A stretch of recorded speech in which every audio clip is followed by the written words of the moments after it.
Paulo diz, irmãos, em 1 Coríntios capítulo 10, que quer comais, quer bebais ou façais outra coisa qualquer, tudo seja feito para a glória de Deus. Que nessa igreja, tudo que viermos a fazer, seja sempre feito para a glória e honra de nosso grande Deus, Pai, Filho e Espírito Santo, que nos salvou pela obra de Jesus, o Redentor na cruz. Agradeço as amabilíssimas palavras do meu distinto senhor vice-presidente do Conselho e também o carinho de todos os irmãos que têm nos recebido com tanto amor nestes primeiros dias na Igreja Presbiteriana Unida de São Paulo.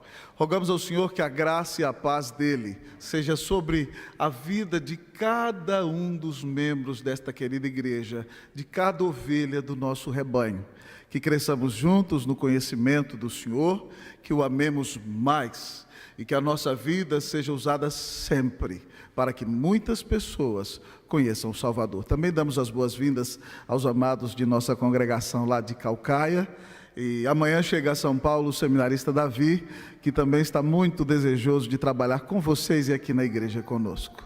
Louvado seja Deus, irmãos, porque tudo que Deus faz é perfeito. Paulo diz que a vontade de Deus é boa, perfeita e agradável. Que nós sempre nos regozijemos nele e o louvemos por todo o seu cuidado e pela maneira bendita como ele conduz a nossa vida. Eu quero convidá-los nessa manhã para abrir comigo a Santa Palavra de Deus, lá no livro do profeta Jeremias. Livro do profeta Jeremias, capítulo de número 15. Livro do profeta Jeremias, capítulo 15. Você pode, enquanto ou depois que abrir a Bíblia, colocar-se de pé, por favor, em nome do Senhor Jesus.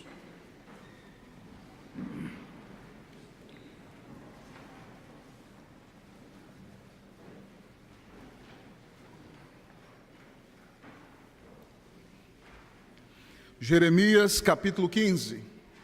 Estejamos atentos, irmãos. Eu desafio os irmãos a deixarem o celular no modo silencioso.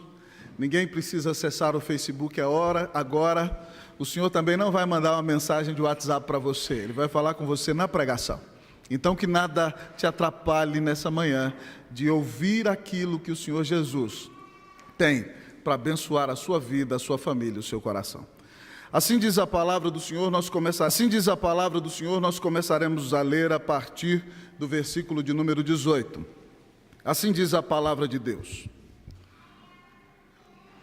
Porque dura a minha dor continuamente, e a minha ferida me dói e não admite cura?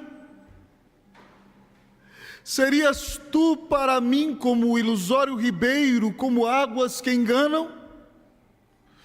Portanto, assim diz o Senhor, se tu te arrependeres, eu te farei voltar e estarás diante de mim.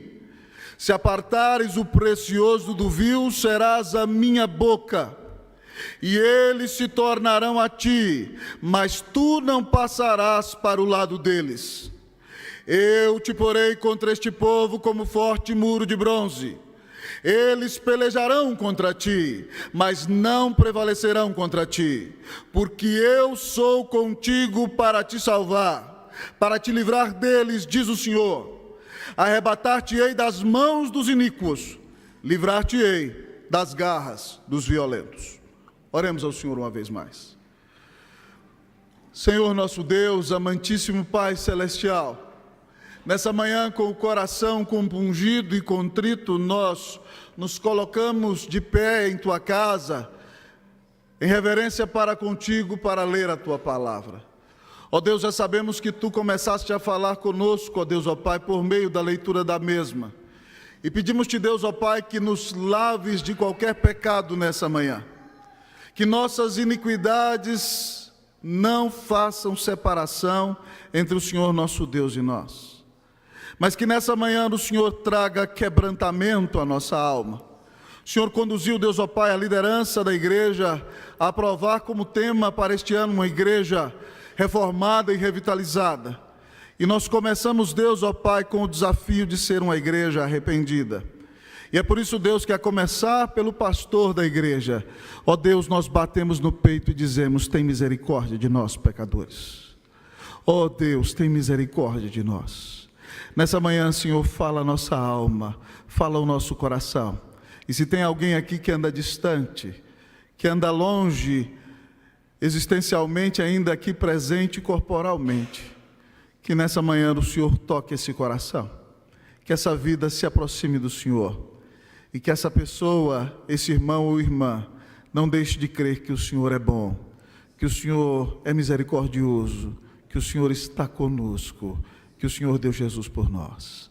Alimenta-nos, Pai, descedenta-nos, pois temos fome e sede de Ti.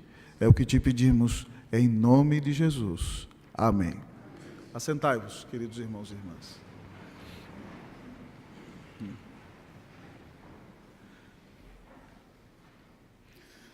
Queridos irmãos e irmãs, o sofrimento é inevitável na vida de todo ser humano que palmilha essa terra na qual o Senhor Deus nos colocou. O próprio Senhor Jesus já nos assegurou em João capítulo 16 o seguinte: estas coisas vos tenho dito para que tenhais paz em mim. No mundo passais por aflições, mas tende bom ânimo, eu venci o mundo. O próprio Senhor disse que todos nós, amados irmãos, de maneira inarredável e inescapável, certa vez ou outra, enfrentaremos grandes lutas ou aflições. Mas, amados amigos e irmãos, além de enfrentar problemas e vicissitudes, no meio das lutas ainda existem aqueles cristãos que, por temor às pessoas, ou por não suportar a intensidade de sua adversidade, acabam duvidando de seu próprio Deus. E nesse texto que lemos, amados irmãos, Jeremias, aquele profeta que é um dos maiores exemplos de um coração pastoral no Antigo Testamento, num pequeno lapso de tempo, Jeremias duvida, amados irmãos, da bondade, do cuidado, da provisão e da proteção de Deus para com ele. Talvez você, cheio de escrúpulos, diga nessa manhã: meu Deus, como Jeremias, um homem que via as visões de Deus e ouvia a voz de Deus, poderia duvidar da bondade do Senhor? Ah, irmãos, não questionemos Jeremias. Nós não passamos por metade das aflições que este homem de Deus enfrentou. Ele foi chamado por Deus ainda moço, por volta dos 19 anos de idade. Ele não queria ser pregador, era sim filho de sacerdote, seria sacerdote aos 30 anos. Mas Deus o levanta, amados amigos e irmãos, para pregar contra os pecados de Jerusalém. E para dizer durante algumas décadas que Deus mandaria os babilônios para levarem cativos os israelitas por causa da sua rebelião contra o Senhor nosso Deus.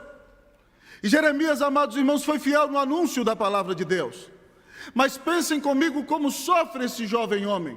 No próximo capítulo de nosso texto, Deus proíbe a ele de se casar.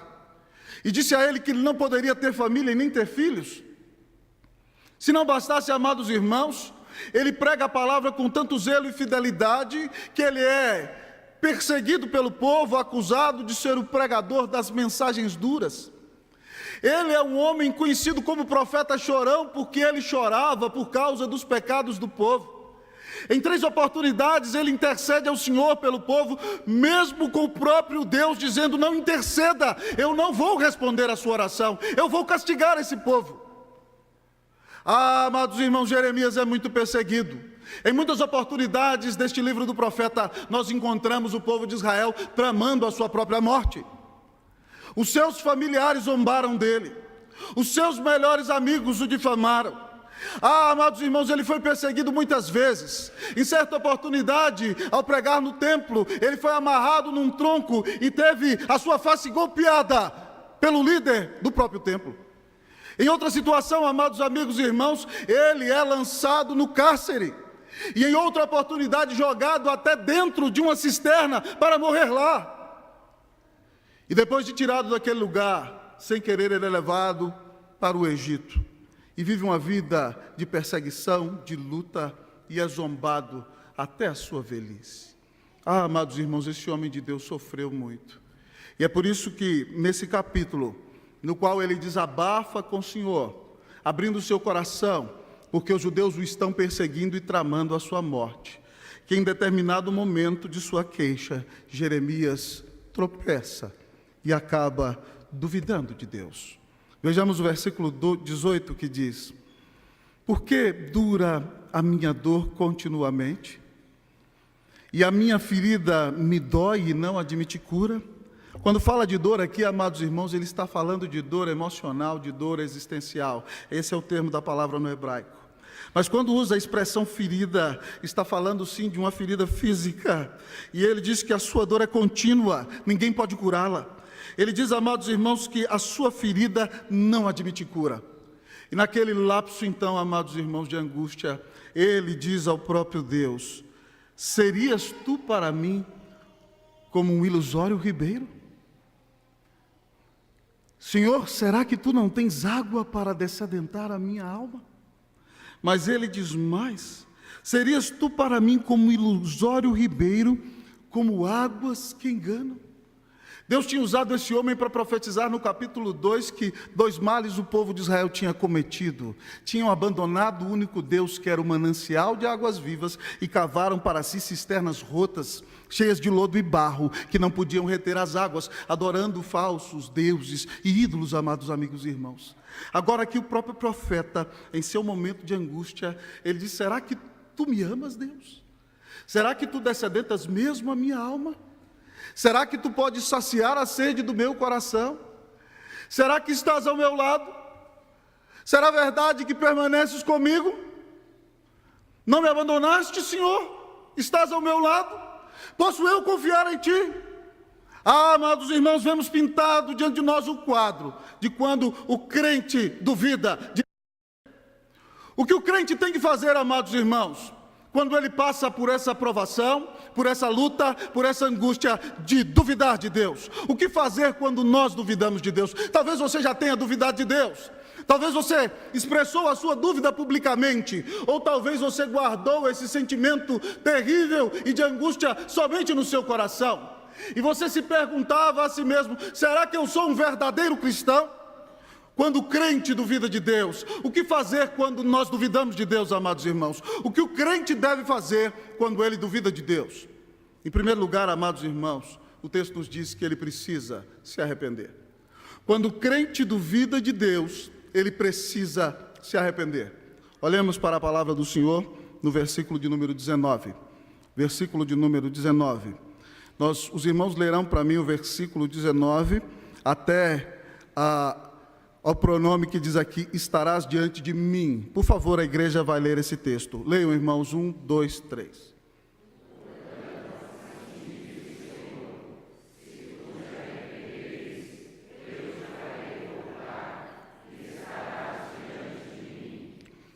Até aí, estarás diante de? Amados irmãos, quando Jeremias duvida de Deus, Deus não o lança fora. Deus não desiste dele, Deus não o abandona, Deus continua amando o seu servo. E diante dessa palavra, o versículo 19 começa dizendo: portanto assim diz o Senhor, se tu te arrependeres, eu te farei voltar. A expressão para arrepender-se, amado irmão, significa literalmente voltar-se para o Senhor. E a ideia do texto é: se você, Jeremias, mudar o seu rumo, mudar o seu pensamento e voltar-se verdadeiramente para mim, eu vou te fazer voltar para a minha presença e ter comunhão íntima comigo. E o texto diz aqui: e estarás diante de mim. A expressão no hebraico para diante de mim, amados irmãos, significa literalmente estar diante da face de Deus. Isso aqui, amados irmãos, é tremendamente importante para um judeu, porque o cerne da bênção que está lá em número 6 no Antigo Testamento é que Deus resplandeça a sua face diante do povo, é que Deus levante a sua face. Então, quando alguém duvida do Senhor, esse é um sinal de que, ainda que essa pessoa leve o nome do Senhor, ela está se afastando do seu Deus. E se nós detectamos, amados irmãos, que a nossa fé está esfriando, que o nosso coração está se distanciando, que a nossa alma está se afastando do Senhor, o texto diz, amados irmãos, que nós temos que nos arrepender. E arrependimento, amados irmãos, do texto significa, em primeiro lugar, uma mudança de mentalidade. É parar de olhar as circunstâncias com o olhar pecaminoso, ou segundo a filosofia do mundo, mas avaliar tudo que estamos enfrentando conforme o ensino da palavra de Deus. Mas se não bastasse, também envolve o sentimento de tristeza e dor por causa do nosso próprio pecado. E a atitude de voltar-se e buscar a Deus, confessando seus erros e dizendo a Ele: Senhor, perdoa-me, porque eu tenho duvidado da Tua graça, eu tenho duvidado da Tua bondade, eu tenho duvidado do Teu amor. Se Jeremias, amados irmãos, atua assim, o Senhor diz: estarás diante de mim. Jeremias, você terá comunhão comigo, você contemplará o resplendor da minha face, você terá um relacionamento vivo e pessoal comigo. Jeremias, você será cheio da minha presença. Quando o crente duvida de Deus, ele precisa se arrepender. Certa feita, amados irmãos, eu li a história de um distinto teólogo reformado, que tinha sido levado para estudar teologia na Europa em um seminário liberal teologicamente, que não acreditava que Jesus ressuscitou, que Ele é o Filho de Deus e o nosso Salvador, que não acreditava que a Bíblia era a palavra de Deus e que não acreditava em muitas outras coisas. E aquele teólogo teve que estudar ali um tempo. E ele disse que lhe faziam ler textos liberais, antibíblicos, muitas e muitas vezes, seus professores querendo solapar a sua fé. E ele disse que ele convivia naquele ambiente onde as pessoas não temiam a Deus, não levavam o Senhor a sério, e ele tinha que fazer resenhas e estudo daqueles textos, e ele disse que de repente, amados irmãos, naquele seu momento de luta e angústia, a sua fé começou a ser abalada. E de repente então, ele disse que um dia voltou-se para sua casa, e ajoelhou-se em sua cama, e disse o seguinte: Deus, eu sou pecador, o meu coração é enganoso, mas Senhor, perdoa-me pela dúvida. E de joelhos pedi a Deus: Senhor, por favor, por Tua graça, tem misericórdia de mim, sustenta a minha vida, perdoa-me, restaura-me e usa-me. E amados irmãos, aquele teólogo deixou aquela instituição, voltou-se para o seu país de origem e foi um dos maiores pregadores usados naquela nação para anunciar o Evangelho do Senhor Jesus. Uma grande bênção nas mãos do Senhor. Ora, pois, amados irmãos, se até homens de Deus preparados podem enfrentar momentos de dúvidas e angústias, por que pessoas como você e eu, muitas vezes, não podem ser assaltadas pela dúvida? A grande questão, amados irmãos, é que quando nós duvidarmos da bondade do nosso Deus, nós temos que rapidamente reconhecer o nosso pecado, clamar o perdão do Senhor e voltarmos para a sua presença. Davi, quando caiu em pecado, amados irmãos, pinta um quadro dizendo o seguinte, no Salmo 32, a partir do versículo 3: enquanto eu calei os meus pecados, envelheceram os meus ossos em meus constantes gemidos todo dia, porque a tua mão pesava dia e noite sobre mim. Ah, o meu vigor se tornou em sequidão de estio, disse ele. Disse então que confessou ao Senhor as suas transgressões. Ele disse: confessarei ao Senhor as minhas transgressões, e tu perdoaste a iniquidade do meu pecado. Depois de perdoado, então, ele nos ensina: sendo assim, todo homem piedoso te fará súplicas em tempo de poder encontrar-te. Com efeito, quando transbordarem as muitas águas, não o atingirão. Se você duvidou do Senhor, se você duvidou da bondade de Deus, peça hoje perdão ao Senhor. A palavra diz que se confessarmos os nossos pecados, Ele é fiel e justo para nos perdoar os pecados e nos purificar de toda injustiça. Talvez você perdeu o emprego e duvidou de Deus, mas peça perdão, o Senhor continua no controle, continua amando você. Talvez você enfrentou uma separação triste e duvidou de Deus, mas clame ao Senhor o seu perdão e a sua graça. Ele deu Jesus para perdoar você. Ah, talvez você teve uma grande perda e o seu coração era como o de Jeremias, como uma ferida aberta que recusa a cura, e você duvidou de Deus. Mas ainda bem que esse Deus é bom e te ama, deu Jesus por você.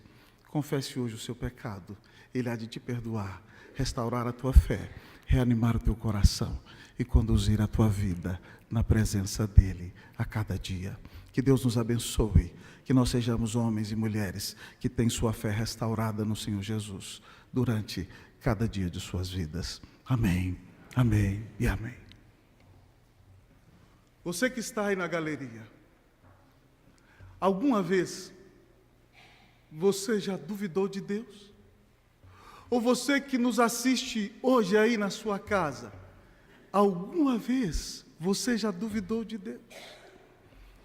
O que fazer, o que o crente deve fazer quando duvida de Deus?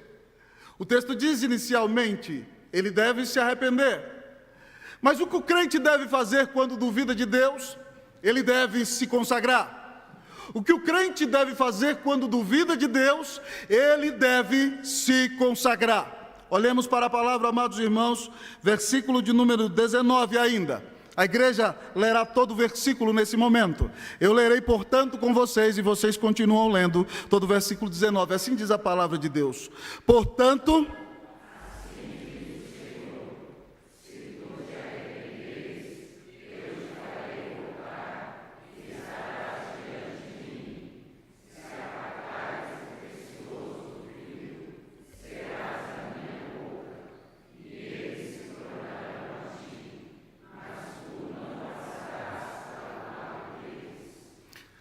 até aí, queridos, até aí.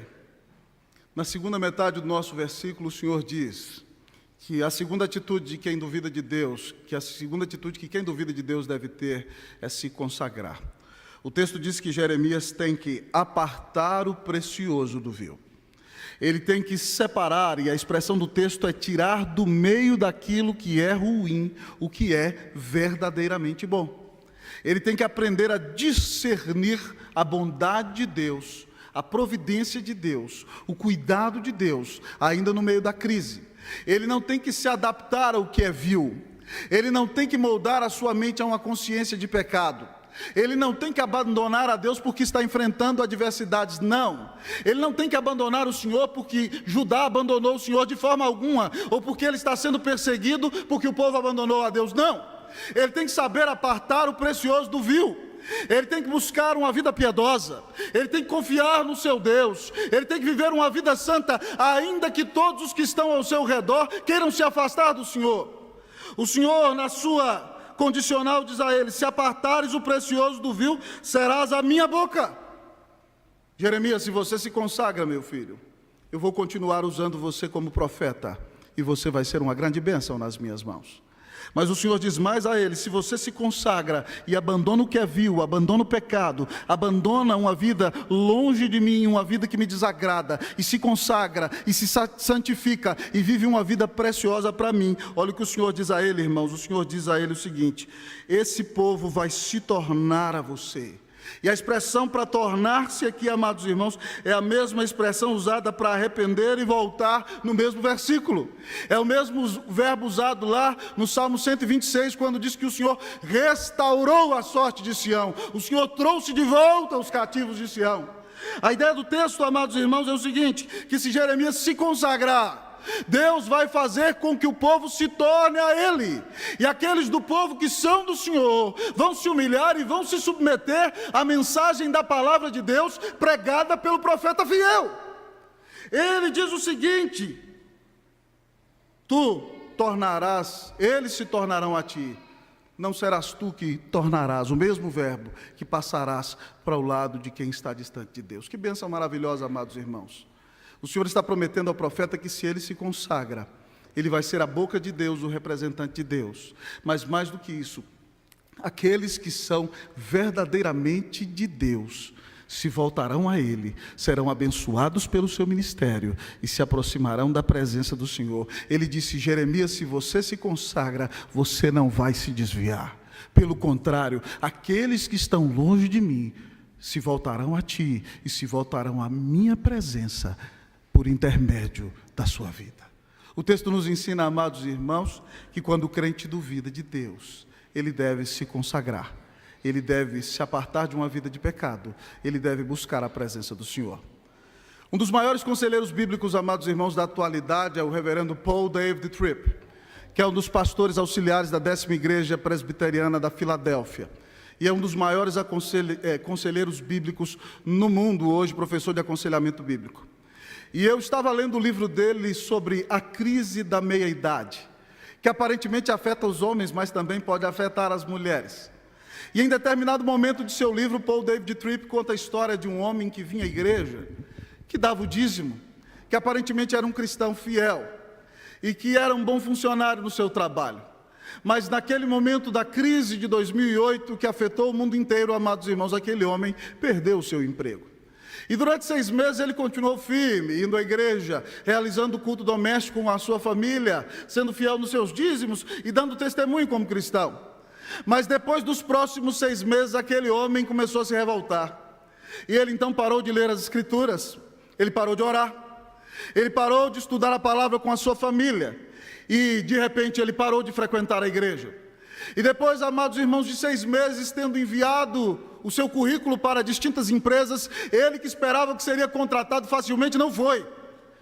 E então ele desiste de procurar trabalho, e agora ele ouvia música, assistia televisão o dia inteiro e fazia muitos exercícios físicos. E sumiu da igreja.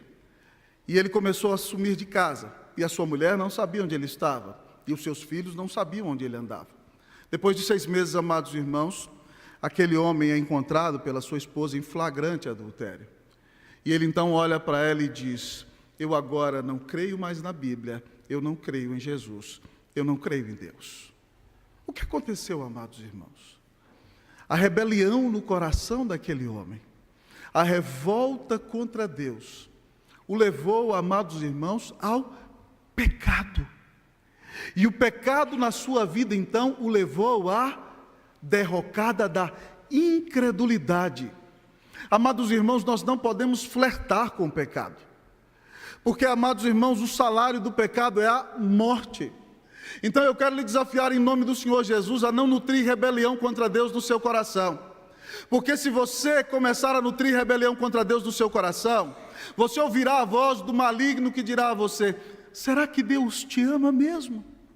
Será que Ele se preocupa com você? Será que você não tem que satisfazer as suas necessidades? É a mesma serpente antiga, irmão.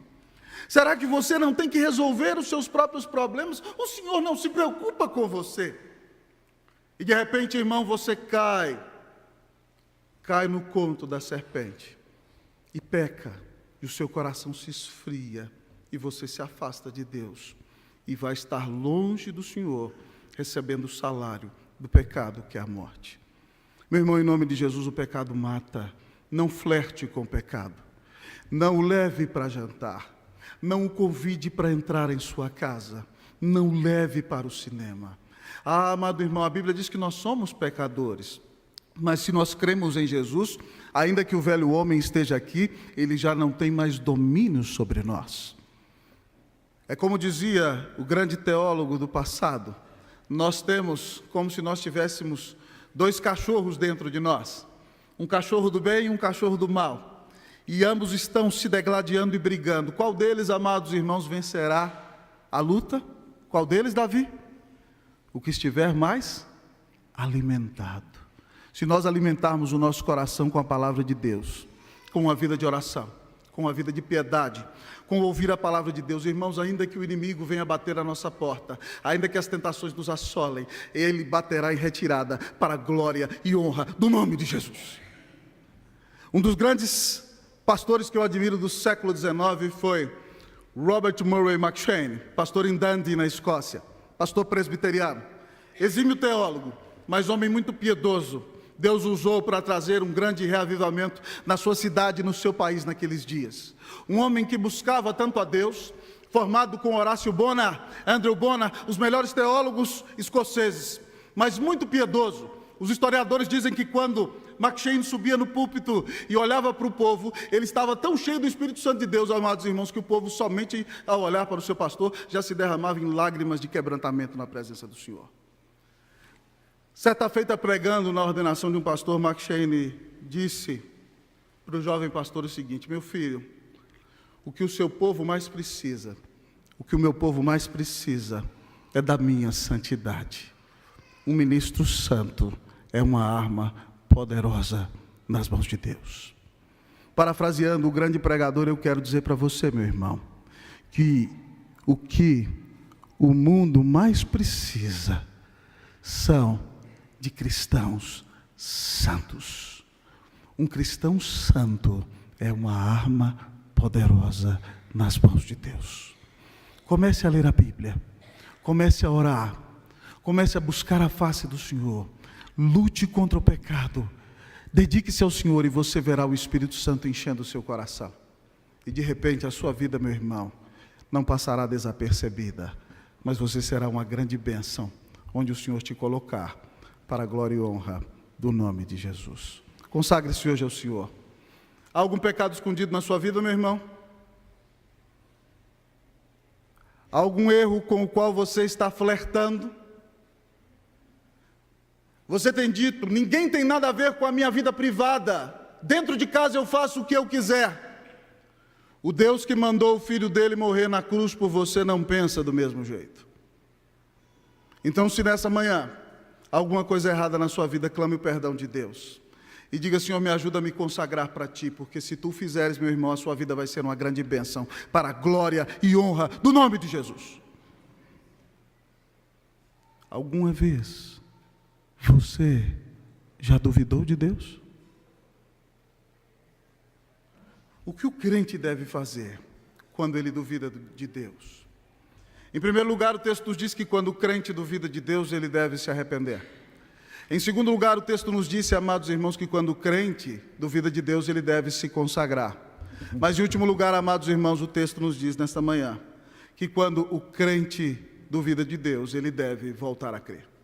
Quando o crente duvida de Deus, ele deve voltar a crer. Versículos 20 e 21. Eu lerei o 20, a igreja o 21. Eu te porei contra este povo como forte muro de bronze. Eles pelejarão contra ti, mas não prevalecerão contra ti. Porque eu sou contigo para te salvar, para te livrar deles, diz o Senhor.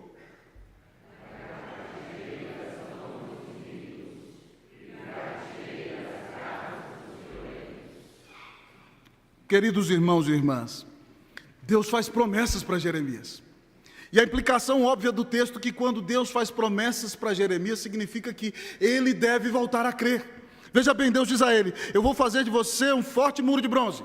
E é como se todo aquele povo viesse numa guerra, irmãos, e batesse no muro de bronze. E quando eles batem no muro de bronze, eles retrocedem e caem. Essa é a promessa que Deus dá a Jeremias. Ninguém vai poder te resistir, Jeremias. Ele diz aqui mais a Jeremias, amados irmãos, vão pelejar contra ti, não prevalecerão. Eu sou contigo para te salvar. Jeremias, não tenha medo dos homens. Não tenha medo das circunstâncias. O Salvador sou eu. Ele diz, mas eu vou te livrar deles, diz o Senhor.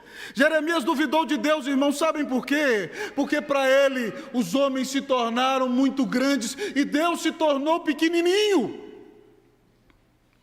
E o que acontece, amados irmãos, quando as pessoas são grandes e Deus é pequeno, é que nós duvidamos de Deus. Mas Deus está dizendo a Jeremias, Jeremias, os homens são pó diante de mim. Me tema, creia em mim, creia nas minhas promessas. Olha o que Deus promete a ele, no versículo de número 21, arrebatar-te-ei das mãos dos iníquos. Ele diz o seguinte, eu vou livrar você deles com violência. Essa é a ideia do verbo no hebraico. Eu vou usar de violência para te livrar, Jeremias. Deus diz aqui, eu vou tirar você da garra dos violentos. Irmãos, que bênção maravilhosa. É saber que Deus é um Deus de aliança, um Deus fiel, um Deus de pacto, um Deus que tem grandes promessas para mim e para você. Nós temos que crer nas promessas do nosso Deus. Irmãos, Paulo diz em Romanos 8,32, aquele que não poupou o seu próprio filho, antes por todos nós o entregou, não nos dará graciosamente com ele todas as coisas? Olha o que Deus está prometendo para você, Ele já deu por você aquele que Ele tinha de mais caro. Jesus deu a vida na cruz, pagou os seus pecados, se você creu nele é salvo. Ele não vai suprir você nas outras lutas e adversidades. Em Romanos 8,28, alguns versículos antes do que eu citei, sabemos que todas as coisas cooperam para o bem daqueles que amam a Deus, daqueles que são chamados segundo o seu propósito. Deus não perdeu o controle do que está acontecendo com você, irmão. Deus está conduzindo todas as coisas com um propósito de glorificá-lo e abençoar a sua vida e fazer de você um homem mais parecido com Jesus ou fazer da irmã uma mulher mais parecida com Jesus. Creia nas promessas do Senhor. Mas talvez você está aqui nessa manhã dizendo, pastor, eu estou desolado, a minha vida acabou, eu estou cansado, sobrecarregado. Então feche os seus olhos e ouça o Senhor dizer para você, vinde a mim, todos os que estáis cansados e sobrecarregados, e eu vos aliviarei. Busque ao Senhor. Mas talvez você diga: pastor, eu preciso de sabedoria, a circunstância que eu estou enfrentando é muito difícil. Lá em Tiago 1, o Senhor disse que se alguém precisa de sabedoria, peça a Deus, que a todos dá e nada lhes impropera, não joga na cara. Peça, porém, com fé, em nada duvidando, porque o homem de ânimo dobre, que é levado como a onda do mar de um lado para o outro, não vai receber do Senhor coisa alguma. Ah, irmão, mas até no dia do vale mais profundo de dor, Jesus disse: eu estarei com você todos os dias, até a consumação dos séculos. Em Hebreus ele diz: nunca te deixarei, jamais te abandonarei. Como é que nós vamos duvidar de um Deus tão bom? Como é que nós vamos duvidar de promessas tão maravilhosas? Ele deu Jesus por você, então creia nele. Pastor, como é que eu vou vencer a dúvida? Como é que eu posso enfrentar esse problema? Já no final da nossa mensagem eu lhe digo que você vai vencer a dúvida olhando para aquele que nunca duvidou. Mesmo sendo um com seu Pai desde a eternidade, Cristo vai receber a ira do Deus eterno contra si mesmo por causa dos meus pecados, o que eu merecia sofrer no inferno. Toda a ira, todo o ódio do Deus eterno contra o pecado caiu sobre ele. Ele clamou: Pai, se possível, passa de mim esse cálice. Mas o Pai o ouviu dizer: que se faça a tua vontade, não a minha. E ele perseverou em oração, e depois desse momento se levanta firme e diz aos seus discípulos que dormiam: levantai-vos e vamos-nos, eis que o traidor se aproxima. E com galhardia e força, ele se dirige à cruz, e com os braços abertos ali, recebe a ira eterna do Deus eterno contra o pecado, quando diz: Eli, Eli, lama sabachthani. Deus meu, por que me abandonaste? Por que me desamparaste? Cristo, quando dá a sua vida, paga pelo seu pecado e pelo meu. Mas, irmãos, ele nunca duvidou. Sejamos como ele, creiamos nele. Isaías, pintando o quadro do que ele faria 700 anos depois, disse o seguinte, no versículo 11: ele verá o fruto do seu penoso trabalho e ficará satisfeito. Com o seu conhecimento, meu servo justo justificará muitos, porque as iniquidades deles levará sobre si. Nunca ninguém nos amou como esse maravilhoso Salvador. Nunca ninguém cuidou de você, se preocupou com você, como esse grande Deus e Salvador Jesus Cristo. Ele te comprou com o sangue dele na cruz e ressuscitou, e diz que ninguém tira você das mãos dele. Ele está conduzindo a sua vida hoje. Portanto, corra para os braços do Senhor. Creia que Jesus é o Filho de Deus e você será salvo, crendo que ele é o seu Salvador pessoal. Creia em Jesus, membro desta igreja, e você vai continuar firme, ainda no dia da tempestade. Que Deus te dê vitória sobre a dúvida, em nome de Jesus, para a glória de Jesus. Amém. Vamos orar ao Deus eterno.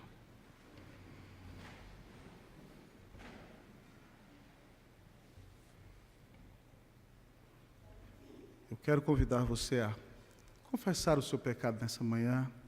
Nós vamos ter um tempo de oração silenciosa.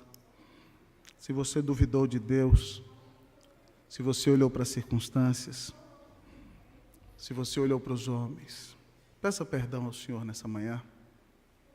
O Senhor está pronto a ouvir a sua confissão. Se arrependa.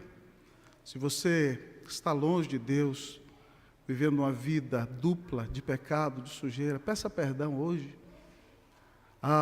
Se você precisa voltar a crer, o Senhor te trouxe aqui para ser fortalecido pela fé que veio pela pregação. Clame ao Senhor por restauração em sua vida, nessa manhã, em nome de Jesus.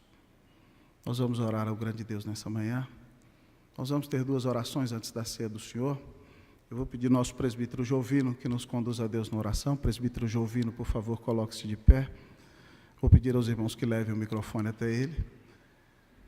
Nesse momento, ele vai nos conduzir a Deus em oração. presbítero e diácono vão nos conduzir.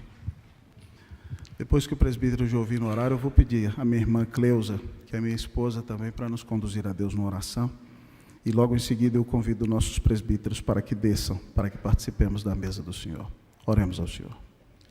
Nosso Deus e Pai, nós te agradecemos, Senhor, porque um dia a Tua palavra chegou aos nossos corações e hoje podemos estar na Tua casa, ó Pai, para te louvar, para bendizer o Teu santo nome, para te prestar culto, porque só a Ti é merecedor da nossa palavra, Senhor.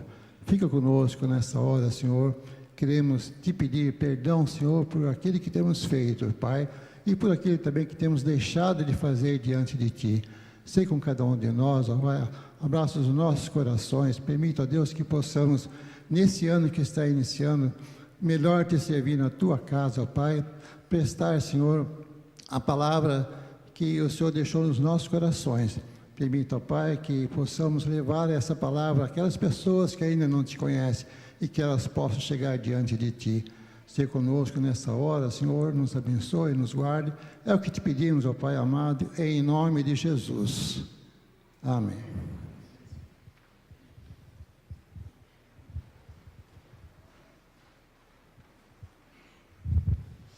Senhor amado, Pai eterno, nós te agradecemos, meu Deus, pela Tua palavra, Pai. Essa palavra, Pai, que arde nos nossos corações, Senhor. Essa palavra, Senhor, que diante dela, Pai, nós nos colocamos diante da Tua presença, Senhor, pedindo perdão pelos nossos pecados. Perdão, Pai, quando nós duvidamos do Senhor, Pai. Duvidamos, ó Pai, que o Senhor é Deus, que o Senhor, ó Pai, pode todas as coisas, meu Deus, e que o Senhor é quem governa as nossas vidas, que nada acontece, Pai, fora dos Teus propósitos, do Teu querer na nossa vida, meu Deus. Perdoa, Pai, dá-nos, Senhor, corações arrependidos, corações contritos diante do Senhor, meu Pai.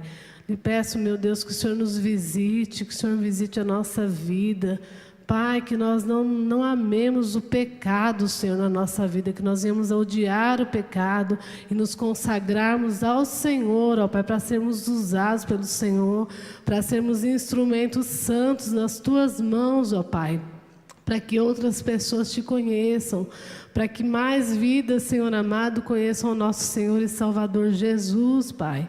Senhor, mas para isso nós devemos, ó Pai, nos santificarmos, Senhor, como nós ouvimos na Tua palavra, nós devemos, Senhor, nos consagrarmos a Ti. Perdoa, Pai, cabe a nós, Senhor, nesta manhã, Pai, pedir perdão ao Senhor, porque muitas vezes nossas vidas não agradam ao Senhor, nós não confiamos no Senhor, nós não Te amamos, nós não, ó Pai, vivemos de uma forma, Senhor, que glorifica o Teu santo nome, ó Pai. E nós, Senhor amado, queremos voltar, Senhor, queremos voltar à Tua presença, aos Teus caminhos, queremos, Senhor, ter nossos corações amolecidos pelo Teu Santo Espírito, ó Pai. Nos ajuda, Senhor, nós precisamos tanto do Senhor, ajuda-nos a voltarmos a crer no Senhor, crer na Tua graça, crer na Tua misericórdia, na Tua bondade sobre as nossas vidas, meu Deus. É isso que eu te peço nesse momento, Pai. Te agradeço porque a Tua palavra é tão boa, porque ela nos exorta, porque ela, Pai, nos faz assim enxergar, Pai, como nós estamos e que nós precisamos, ó Pai. Senhor, que esta palavra não fique aqui, mas que nós possamos sair daqui, ó Pai, e nos prostrarmos de joelho diante do Senhor durante a semana, orarmos ao Senhor, nos alimentarmos da Tua palavra, Pai, e buscarmos apartar, Senhor, o vil, Pai, aquilo que não Te agrada das nossas vidas, Senhor. Eu lhe peço isso, Pai, Te agradeço, com o perdão de todos os nossos erros, todos os nossos pecados, em nome de Jesus. Amém, Senhor.